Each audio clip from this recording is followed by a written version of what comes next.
C'est bon. Donc le début de la paracha, des deux parachas qu'on va lire, le Rachemot Kedoshim, traite de la avoda, de tout le culte, de tout le service que l'on faisait dans le temple le jour de Yom Kippour. Un service qui était effectué par le Kohen Gadol. Et uniquement le Kohen Gadol, le grand prêtre, le grand pontife, qui pouvait effectuer cette avoda. Toute cette série de avoda, de sacrifices, etc. Et particulièrement, on parle des deux boucs. Il y avait deux boucs qu'on offrait. Il y avait deux boucs, on faisait un tirage au sort. D'accord. Il y avait un bouc qui était destiné pour Dieu, qu'on allait sacrifier. D'accord, en tant que sacrifice ratat, en tant que sacrifice expiatoire. Et un deuxième, c'était le fameux bouc émissaire. On le montait sur le sommet d'une montagne, et après on le poussait, on le balançait, jusqu'à qu'il se démembrait, etc. D'accord. Et celui-là était offert, pourquoi? La Azazel, on dit. On est beau moderne, Azazel, c'est quoi? C'est le diable. Mais Rachid n'explique pas Azazel. Azazel, il explique une contrée aride. En tout cas, il y en avait un qu'on allait jeter et un autre qui allait être sacrifié pour Dieu. Maintenant, ce bouc émissaire, il avait une ségoula extraordinaire. Il est marqué dans le début de Masechet Shvot, Bet Amoud Bet. Asher Averot Shebatora. Le bouc émissaire, il venait expier toutes les fautes de la Torah. Akalot ve'hamorot. Les moins importantes, les très importantes. Azedonot, les fautes volontaires. Vachegagot, les fautes involontaires. Oda velo oda, qu'on soit informé de la faute ou non. Assez volota assez, les commandements positifs comme négatifs. Keritot, les mitzvot, qui sont punis de retranchement. Mitzvot bedin, ou bien les fautes, les commandements qui seraient punis de l'exécution du tribunal rabbinique. Se'ir ha-mishtaliach merkaper. Le bouc émissaire, on appelle en hébreu, Se'ir ha-mishtaliach merkaper. Il amenait le pardon. Ça paraît très sauvage de prendre une pauvre bête comme ça et de la jeter sur du sommet d'une montagne jusqu'à qu'elle se démembre. Alors que quand on faisait cela, toutes les fautes étaient pardonnées. Des moins graves aux plus graves. Inintentionnel, pas intentionnel, connu, pas connu, ça veut le pardon.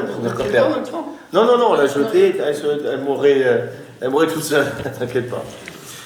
Donc ça venait la capara sur toutes les fautes. Ok.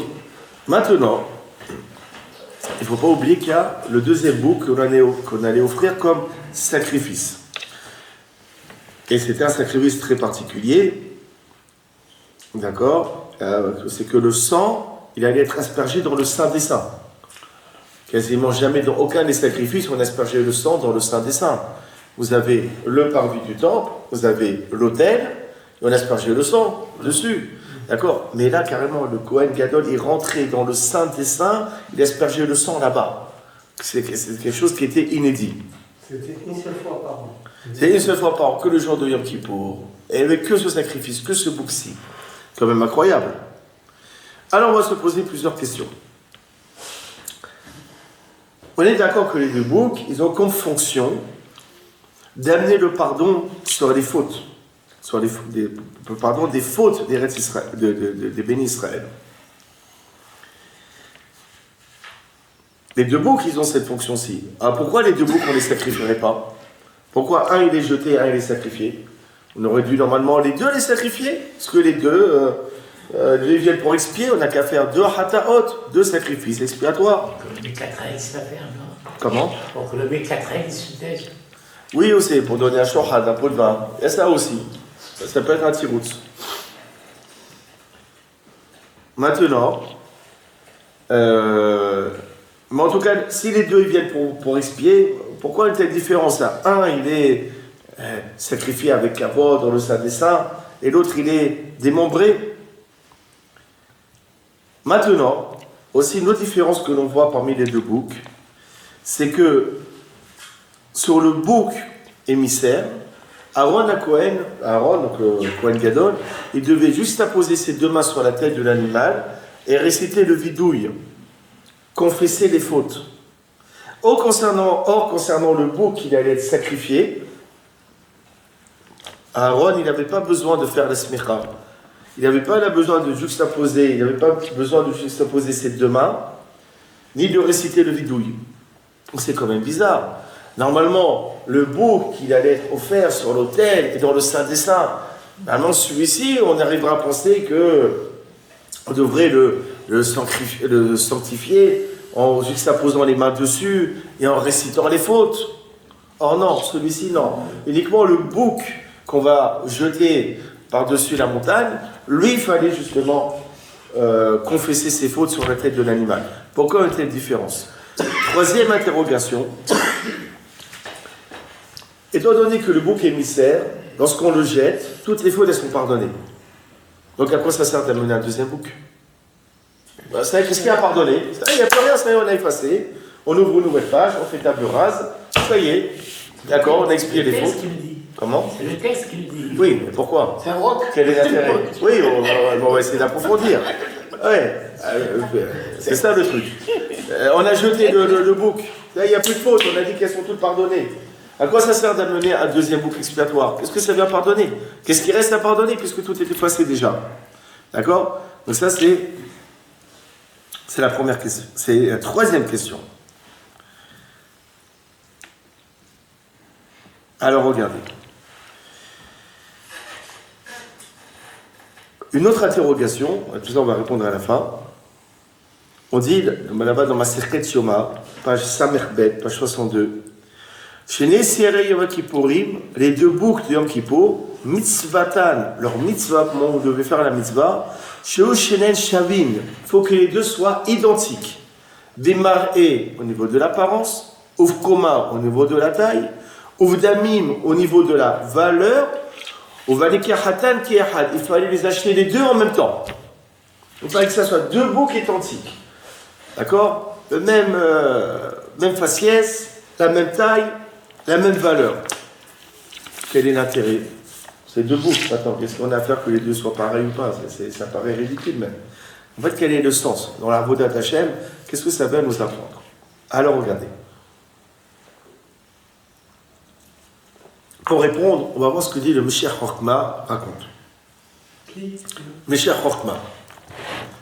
Meshech Chochma. C'est un livre de Moussa principalement. Il explique la bracha de la Hamida que l'on récite le jour de Yom Kippour. Qu'est-ce qu'on dit? Il y a un ossar, il y a un texte comme cela. Kiata Sarhan Israël. On dit, toi, tu es celui qui pardonne au peuple d'Israël. Oma halal ifte Yishurun. Et pareil, tu es mohel. Tu effaces aux tribus de Yishurun. C'est qui Yishurun? C'est Israël. Vechodor vador dans chaque génération. Ici, il y a une répétition. Pourquoi on a besoin de nous dire? Tu es Sarhan Israël et tu es Mahalan ifte Yishurun. Ça veut dire la même chose. Sarhan Israël, tu pardonnes au peuple d'Israël. Omar Halan et tu pardonnes aux tribus de Yishurun d'Israël. C'est pareil. Pourquoi il y a une répétition? Qu'est-ce qu'il veut dire ce texte-ci? Alors il répond comme cela, en se basant sur Ugmara, dans Masechet Rosh Hashanah, page 26, Kavav Amud Aleph. On dit comme cela. Mais Benema, pour quelle raison? En Kohen Gadol Nichnas Biver Dezar Bifna Bilifnim La Avoda. Pour quelle raison le Kohen Gadol ne rentrait pas dans le Saint des Saints avec les vêtements en or? Il faisait beaucoup de Avodot, le jour de Yom Kippour, dans ce culte de Yom Kippour, il y avait beaucoup de choses qui se faisaient donc dans le Saint des Saints, d'accord? Et il devait porter d'autres vêtements que ceux habituels. Les vêtements du Kohen Gadol comportaient de l'or. Or, le jour de Yom Kippour, tous les vêtements en or, il devait les enlever. Il ne pouvait pas se servir dans le Saint des Saints avec les vêtements en or. Pour quelle raison, à votre avis? Parce que un accusateur ne peut pas être avocat. Un procureur ne peut pas être avocat. L'accusateur ne peut pas être le défenseur. L'or, ça vient rappeler la faute du veau d'or. D'accord? Or, toute la ravoda, tout le culte de Yom Kippour, c'est pour amener le pardon. Comment l'or, qui joue un rôle d'accusateur, qui rappelle la faute du veau d'or, il peut être utilisé le jour de Yom Kippour, qui est censé nous amener le pardon et la défense sur nos fautes. C'est pour cela que le Kohen Gadol, il retirait les vêtements en or avant de rentrer dans le Saint des Saints. Maintenant, quel rapport avec le veau d'or? Pourquoi est-ce qu'on nous sort l'histoire du veau d'or? Parce qu'il y a marqué comme cela dans la Torah. Il y a un passage qui dit comme cela. Ou Yom Pokti, le jour où je me rappellerai, ou Fakati Alem Hatatam, je rajouterai sur eux à leur faute. Qu'est-ce que ça veut dire? Rachid explique là-bas dans le Chumash. Tamid, constamment, Kishiv Kod Alehem Avonotem, lorsque je vais rappeler sur eux leurs fautes, ou Fakati Alehem, je vais rappeler aussi sur eux, je rajouterai, Me'at un petit peu, Mina Avon Azé, de cette faute-ci, celle du veau d'or, Aïm Sher Avon avec les autres fautes. Ça veut dire quoi? À chaque fois où je vais vouloir punir les bénis Israël à cause de leurs fautes, alors je rajouterai un petit peu de la faute du veau d'or. Je rajouterai dans la sentence pour leur faire payer aussi la faute du veau d'or. C'est-à-dire qu'à chaque fois que le peuple d'Israël paye un autre tribut à cause de leur faute, il paye aussi un petit peu pour le veau d'or. Il n'y a pas une faute où l'on paye, où il n'y a pas un petit peu de la faute du veau d'or. Ve'en pour Anoud Baal Israël, il n'y a pas de punition qui s'abat sur le peuple d'Israël, Shen Baksat mit Peraon Avonagel, où il n'y a pas un petit peu de la punition due à la faute du veau d'or. C'est terrible. Ça fait combien de temps cette histoire du veau d'or? Ça fait 3000 ans. Combien le peuple d'Israël a vécu de malheurs? À chaque fois dans ces malheurs, on paye encore de la faute du veau d'or. Et j'attends votre réponse. Mais on n'y est pour rien, nous. C'est il y a 3000 ans. Pourquoi on paierait encore ça? Ça y est, c'est nos ancêtres. Pourquoi est-ce qu'on paierait encore la faute du veau d'or? Ça y est, stop. Encore à chaque fois, on nous rabâche cette faute-ci. Vous allez comprendre pourquoi après. Il y a une autre faute que l'on paye de génération en génération. C'est laquelle? Hein? Non. La faute de la vente de Yosef. Là aussi, on la paye à chaque fois. D'accord? Vous savez, marqué dans le Midrash, Shohartov. La faute de la vente de Yosef. Ils ont voulu le tuer, ils l'ont vendu. Oui. D'accord? Et ça, cette faute, on la paye encore de nos jours. C'était quand même le projet divin. Oui, c'est vrai. Mais maintenant, pourquoi nous on paierait? On n'a rien fait, nous, Yosef, on ne l'a jamais connu. D'accord? C'est vrai que Ménaché et Ephraïm vont payer la faute de Yosef, de la vente de Yosef. On est d'accord. Ah ouais, Il y a plein de tribus qui n'ont pas participé. Pourquoi ils paieraient eux aussi? Excellente question. Alors, je vous amène le Midrash, après on va essayer de comprendre. Amar Rabbi Yehoshua ben Levi, donc c'est Midrash Shohatov. Il a dit Rabbi Yehoshua ben Levi, Lo nimshechu asara harugei malchut, dont étaient punis les 10 martyrs, 10 qui ont été tués par la royauté romaine, 10 Tanaïm, 10 maîtres de Mishnah qui ont été tués dans des conditions atroces. Entre autres, Rabbi Akiva, comme on connaît, c'était le 10e. Pourquoi ils ont été tués? D'accord? Et là, Yosef, à cause de la faute de la vente de Yosef. Qu'est-ce qu'il a fait, Rabbi Akiva? Qu'est-ce qu'il a fait, Rabbi Radion? Rabbi Avin Omer, Rabbi Avin, il dit, Berkot d'or, dans chaque génération, Adaïn Ahed Kayam, dans chaque génération, la faute subsiste encore. Donc, ça veut dire quoi? Que durant toute notre histoire, on paye la faute du veau d'or, on paye la vente de Yosef, tandis qu'on y est pour rien. Pourquoi? On s'est dit chez l'Okadine que je il ne peut pas être injuste. D'accord? Dayan Ahimet, le juge de la vérité, il ne peut pas être injuste. Pourquoi est-ce qu'on paye ça aussi encore? Vous allez comprendre durant le déroulé du shiur.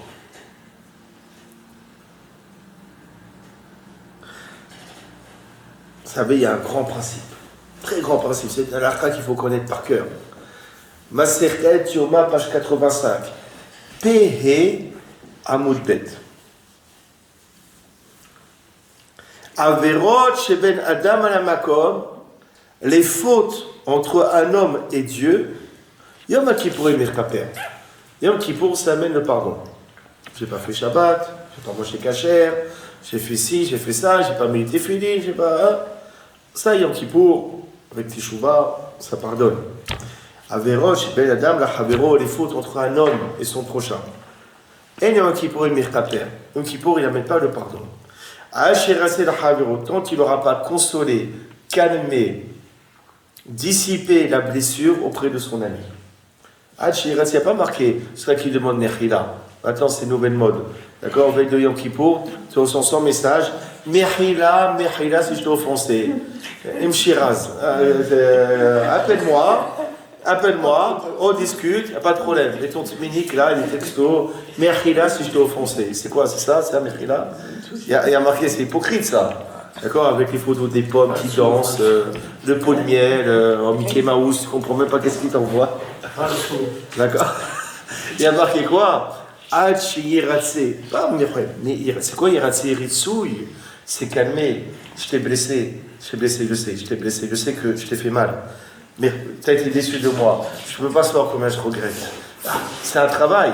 Ça veut dire quoi? C'est dur ça. Hein, d'accord? C'est-à-dire que Yom Kippour, ça n'amène pas le pardon concernant les fautes auprès de son prochain. C'est pas le jour du grand pardon où tout est pardonné. Non, tu as un problème avec quelqu'un, si tu n'as rien fait, tu n'as rien fait. Maintenant, on se demande Mechila, mais si on n'a rien fait. Si rien fait, je demande Mechila. D'accord? Parfois, on a fait du mal à quelqu'un, il faut. Yom Kippour, il n'amène pas le pardon. Il faut aller voir son ami. Maintenant, on comprend quelque chose de très fort. Il y a deux types de fautes.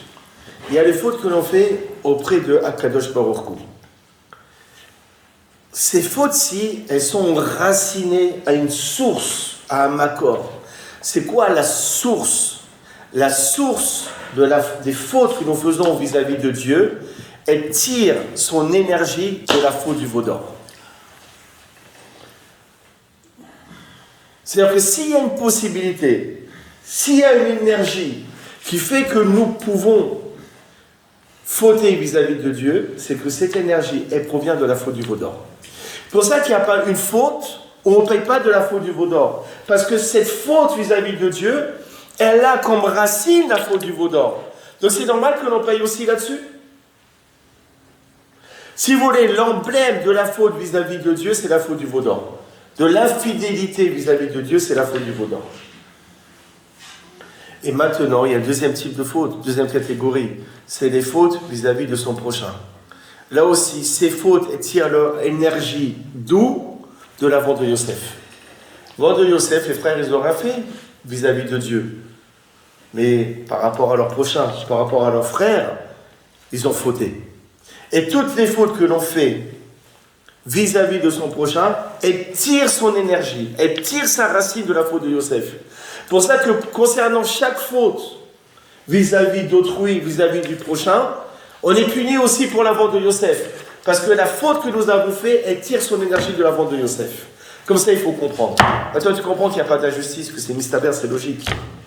Parce que ces deux types de fautes, elles sont reliées à ces deux fautes qui sont emblématiques. Celle du veau d'or, concernant les fautes vis-à-vis de Dieu, et celle de la vente de Yosef, concernant les ventes vis-à-vis de son prochain. Et maintenant, on comprend.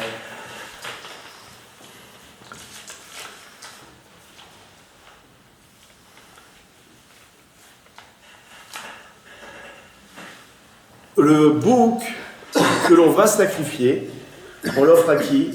On l'offre à Dieu. Ça vient expier les fautes vis-à-vis de nous et Dieu. Oui, mais les fautes qu'on a vis-à-vis de son prochain, elles ne sont pas expiées. Elles sont expiées par quoi? Par le bouc émissaire, que celui qu'on va jeter par-dessus la montagne. C'est pour ça qu'il fallait deux boucs. Un pour amener le pardon, Ben Adam la Makor, les fautes entre l'homme et Dieu, c'est celui qu'on va sacrifier et qu'on va asperger le sang dans le Saint des Saints. Et vous avez le deuxième, le bouc que l'on va jeter, c'est pour expier les fautes vis-à-vis de son prochain. Tu comprends pourquoi il fallait absolument deux boucs. On va quand même creuser. Dans ma Masechet Yoma, même bête, à Amud Aleph, il y a une preuve de ce que nous venons de dire.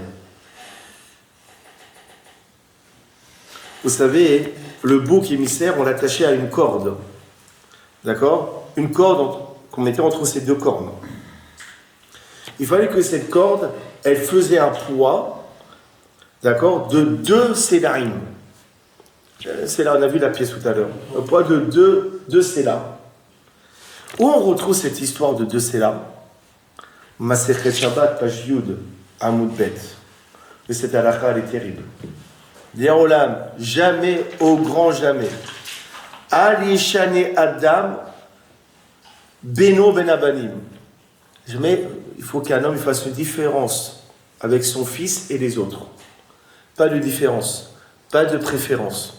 Et c'est une halakha dans Shulchan qui a été reprise. Chez Bishvil, Mishkal Shne Selaim Milat.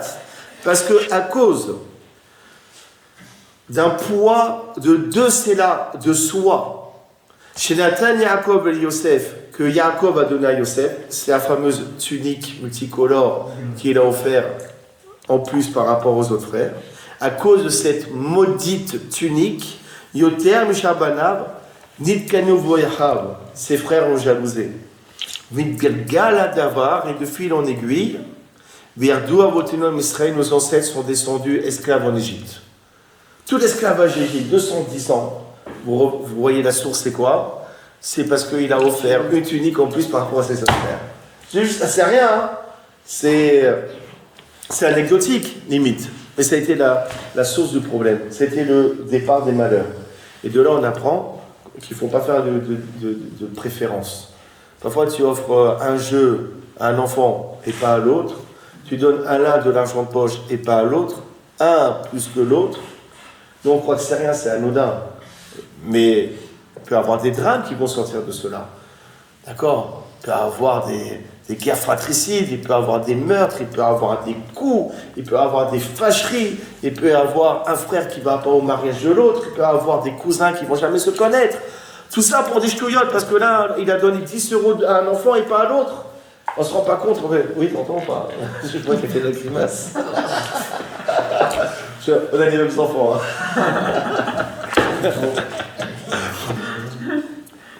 Mais ici, vous voyez quoi? Regardez. La tunique que Yaakov il a offert à Yosef, elle pesait combien? Elle pesait 2 sélas. Et la corde avec laquelle on attachait le bouc émissaire, elle faisait aussi 2 sélas. Tu vois bien quoi? Que ce bouc émissaire, il vient expier les fautes d'un homme vis-à-vis de son prochain, qui tire sa source de qui? De la bande de Yosef. Ça vient prouver ce que le Meshach Chochma nous a expliqué depuis tout à l'heure.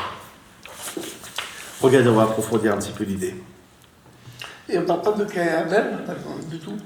Parce que Ah oui, c'est vrai, c'était avant la bande de Yosef, ça, c'est vrai, ça. Ouais. ils n'en parlent pas, c'est ça. Ah, ouais. On a fait une Kushia Atsuma. Oui, c'était trop à la jeunesse. Mais bon, comme il y a le déluge, on part à zéro.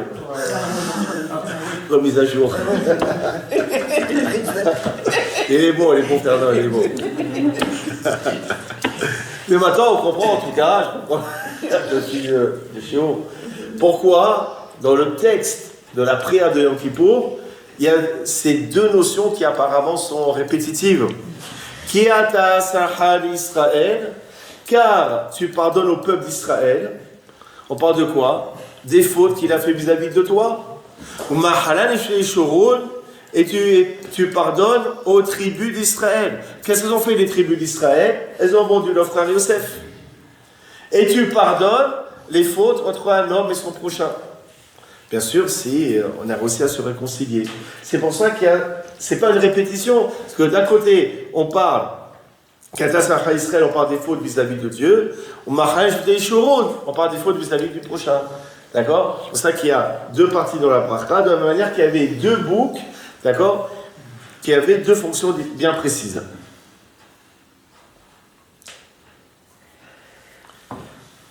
Donc on a bien compris l'idée. Et maintenant on comprend. Donc le bouc qui a été sacrifié, il venait expier donc les fautes vis-à-vis de Dieu, ouais. Rachid explique que ce bouc, il vient expier ala nirkasin al-mikdash betum'a. Tous ceux qui rentraient dans le temple en état d'impureté. Pour rentrer dans le temple, pour rentrer dans le parvis du temple, pour faire des sacrifices, il fallait être pur. Maintenant, ceux qui sont rentrés en état d'impureté dans le temple, il dit Rachid, le bouc qu'on offrait à Yom Kippour comme sacrifice, il venait expier cette faute-ci. En fait, quand on fait une avéra, quand on transgresse la parole de Dieu, c'est assimilé au fait de rentrer dans le temple en état d'impureté. C'est-à-dire qu'on touche un interdit, on transgresse un interdit. Cet interdit, il était saint, et nous, on l'a transgressé. C'est-à-dire qu'on est rentré dans cet interdit qui était saint, on a fait rentrer une impureté dans cet interdit. C'est assimilé à l'idée de rentrer dans le mikdash en état d'impureté. D'accord? Donc c'est aussi relié à ce qu'on a dit.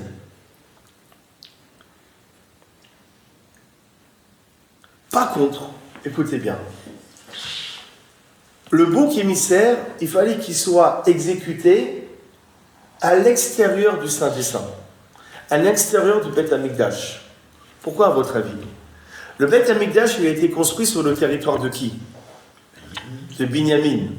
Or, Binyamin, lui, il n'a pas participé à la vente de Yosef. Donc, par conséquent, le bouc émissaire, qui est là pour expier les fautes d'un homme vis-à-vis de son prochain, qui tire sa racine de la vente de Yosef, il ne peut pas être fait dans le territoire, sur le territoire de Binyamin, puisque Binyamin n'a pas participé à la vente de Yosef. C'est pour cela qu'il ne pouvait pas être exécuté dans le Beth Amikdash, mais il fallait qu'il soit exécuté à l'extérieur. Donc ça vient prouver que ce que M. Hankma a dit est acceptable.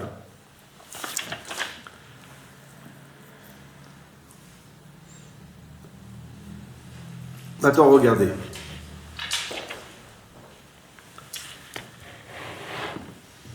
Un seul sacrifice ne suffisait pas. Pourquoi? Parce qu'il y a un principe. Il y a un très grand principe. Lorsqu'on ne sait pas se comporter avec son prochain, on ne sait pas aussi se comporter avec le bon Dieu.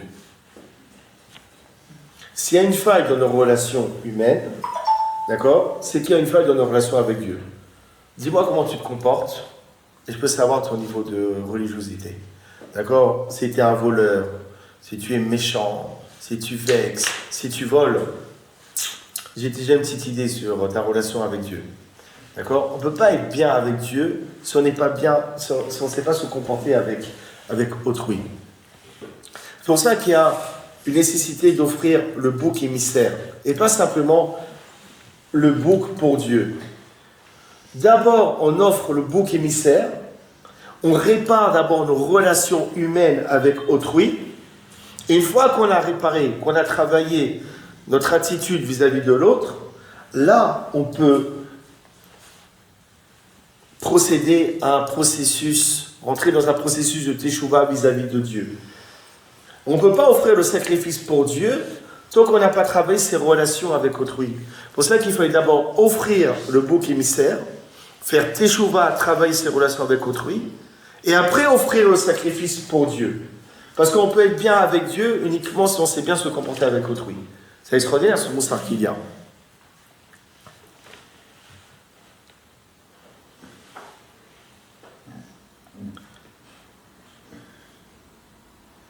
Et maintenant, on comprend quelque chose d'extraordinaire.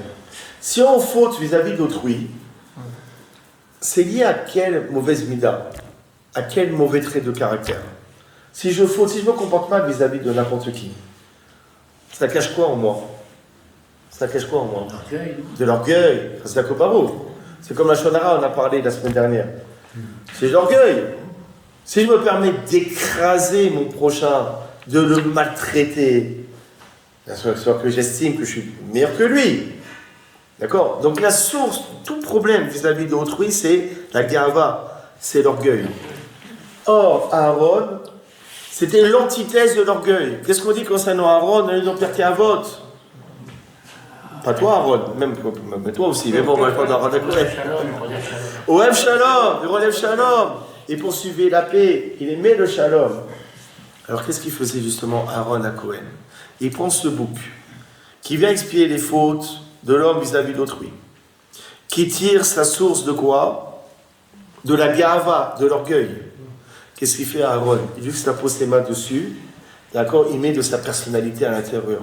Il met du shalom, il met de la hanava, de la modestie, il met de la tolérance, il met de la patience, il met de la compréhension, il met... Pour ça qu'il juste pose ses mains dessus, pour justement insuffler sur ce bouc-ci tous les bons traits de caractère. Pour dire quoi? Tu veux arrêter de fauter vis-à-vis d'autrui. Ah, mais il m'énerve. Ah, mais il est lourd. Ah, il est truc. Ah. Tu veux. Sois comme Aaron. Mets de la hanava, mets de la modestie. Cool. D'accord? Prends une tisane. D'accord? Je ne peux pas dire autre chose parce qu'on est filmé. D'accord? Sois zen. Et si tu enlèves ce problème de gaba, d'orgueil, tu vas voir, tu pourras faire tes chouvas vis-à-vis d'autrui. Attends, regardez. Et ça, c'est quelque chose d'extraordinaire. On va terminer le jour là-dessus. Le Zohar Hay, Mahara Mikam Marna. Et on a quelque chose d'extraordinaire. Vous prenez le passouk qui dit comme cela: Ve'afta et Hashem Elokecha. Tu aimeras Hashem ton Dieu. Au fait, la gématria du passouk, c'est la même gématria que Ve'afta Ve'afta Kamorcha ni Hashem. C'est la même valeur numérique que tu aimeras ton prochain comme toi-même, je suis l'Éternel. C'est la même valeur numérique. Ça veut dire quoi? Qu'aimer Dieu, c'est aussi important qu'aimer son prochain. Et aimer son prochain, c'est aussi important, pas moins, que aimer Dieu. Et justement, quand on parle de la paracha du don, justement, des tables de la loi, il y a marqué Lohot Aïdout, Lohot Even, les tables du témoignage, les tables de pierre. Le mot Lohot, il manque un vav.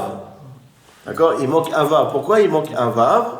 D'accord? Il dit Rashi, en se basant sur le Midrash, Shuletian Shavot. Pourquoi il manque un vav? Il y a marqué Lohot, la Medhet Tab, sans le vav, pour dire qu'elles étaient pareilles. Elles avaient la même taille. D'accord? Et on sait très bien que les tables de la loi, vous avez 5 d'un côté et 5 de l'autre. Les 5, vous avez les mitzvot entre l'homme et Dieu. D'accord? Je suis Hachem ton Dieu, tu n'auras pas d'autre Dieu, tu prononceras le nom de Dieu en vain, tu observeras Shabbat, tu honoreras ton père et ta mère. Respecter ses parents, c'est comme honorer Dieu. C'est même plus important, même, selon un Tosfot dans ma Masechet Kiddushin, page Lamed Aleph. D'accord? Et vous avez de l'autre côté les mitzvot entre un homme et son prochain. D'accord? Tu ne tueras pas, tu ne commettras pas d'adultère, tu ne voleras pas, tu ne feras pas de faux témoignages, tu ne vas pas désirer la maison de ton prochain, tu ne vas pas convoiter. Et on dit quoi? Les deux, elles avaient la même taille. Pourquoi? Pour bien montrer qu'il n'y en a pas un qui est plus important que l'autre. Tu ne peux pas être religieux dans le sens où tu respectes le bon Dieu, tu mets 15 paires de téphilines, tu manges ultra, méga, giga, glad kasher, ouais, tu as une barbe jusqu'aux genoux, comme le grand schtroumpf, d'accord? Et d'un autre côté, tu vas voler, tu vas médire, tu vas humilier, tu vas insulter, tu vas rabaisser, ça ne marche pas.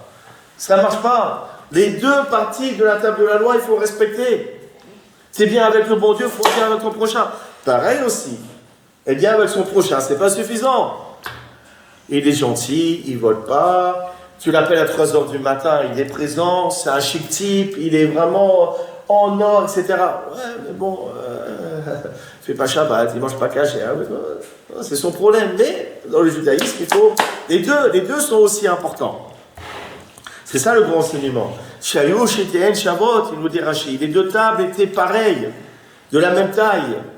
On ne va pas faire un musée, qu'est-ce qu'on a à faire qu'elles soient de la même taille? Pour dire, elles sont plus, il n'y en a pas un qui est plus important que les autres. Et maintenant tu comprends. Qu'est-ce qu'elle a dit, la Mishnah? Elle a dit, les deux boucs, il faut qu'ils soient pareils. Chez Neshavi, Bémaré dans l'apparence, Ouvkoma dans la taille, Ouvdamim dans la valeur. Maintenant tu comprends pourquoi les deux boucs, il faut qu'ils soient identiques. Parce que étant donné qu'il y a un bouc qui vient expier les fautes vis-à-vis de Dieu et les fautes vis-à-vis de ton prochain, étant donné que être bien avec Dieu et être bien avec son prochain, les deux ont la même valeur, par conséquent, les deux bouts, il faut qu'ils soient identiques. Et donc tu comprends pourquoi. Donc on voit la teshuva qu'il y a à faire, nous tous, d'accord? C'est-à-dire, être bien avec Dieu, c'est pas suffisant, d'accord? On ne travaille pas nos relations humaines, on ne les travaille pas suffisamment. On se fâche, on se truc, c'est très dur. Pourtant, on est religieux, on est pratiquant, on fait Shabbat, mais il faut chercher, moi le premier. Est-ce qu'on est bien avec sa femme? Est-ce qu'on est bien avec ses enfants? Est-ce qu'on est bien avec ses fidèles? Est-ce qu'on est bien avec ses amis? Est-ce qu'on n'est pas concentré que sur Dieu, la prière, l'étude, Shabbat, et finalement, on délaisse nos relations humaines? Il faut faire l'introspection, ça. D'accord? Parce que c'est aussi grave. Les relations qu'on a avec notre épouse, je dis pas ça parce qu'elle est là, mais je suis pas parfait. On dit, tu aimeras ton prochain comme toi-même. Il dit, le Harizal, principalement cette mitzvah, c'est par rapport à sa femme. Tu aimeras ton prochain comme toi-même. Il y a des gens, ils sont super à l'extérieur, super. Quand ils rentrent à la maison, c'est les démons de minuit, c'est la guerre, c'est une autre personne. Non, ça marche avec sa femme. Il y avait le Rav Zalman Auerbach, une fois il sortait de la yeshiva, il rentrait chez lui. Et il y avait un élève qui le raccompagnait. Il arrive chez lui, qu'est-ce qu'il fait? Il remet sa cravate et tout. Ah, il se remet bien le col et tout. Il dit, Rav, qu'est-ce qu'il y a? Vous recevez quelqu'un ce soir? Et quoi je le reçois? Il y a ma femme qui m'attend. Je me fais belle pour elle. Nous, c'est le contraire. Nous rentrons à la maison, on enlève la cravate, on se met en pyjama. Elle, qu'est-ce qu'on a à foutre? D'accord? C'est le contraire. Ouais, mais là, ça commence par son épouse. Est-ce qu'on est bien avec son épouse? Est-ce qu'on est bien avec ses enfants? On n'a pas tous les droits sur ses enfants. D'accord? Est-ce qu'on les aime? Est-ce qu'on les respecte? Est-ce qu'on les écoute suffisamment? Parfois, on est rabat, on est à l'écoute de tout le monde, et après, quand on rentre à la maison, on ne calcule pas les enfants. C'est un tort, c'est un tort, c'est un tort. D'accord? Et pareil aussi, on est bien avec son prochain, on est gentil, on rend service, on est aimable. Mais c'est pas suffisant aussi, il faut travailler. Est-ce que je suis bien dans Torah Mitzvot? Est-ce que je fais mes tfilotes? Est-ce que j'étudie? Est-ce que j'observe Shabbat? Est-ce que j'observe Kashrut? Là aussi, les deux s'équivalent. Quand je Baruch Hu nous aide à être de bons juifs, qu'on puisse respecter toutes les mitzvot, Ben Adam à Chavero, Ben Adam à Makom, Ben Baruch Adonai Olam, Amen, Amen.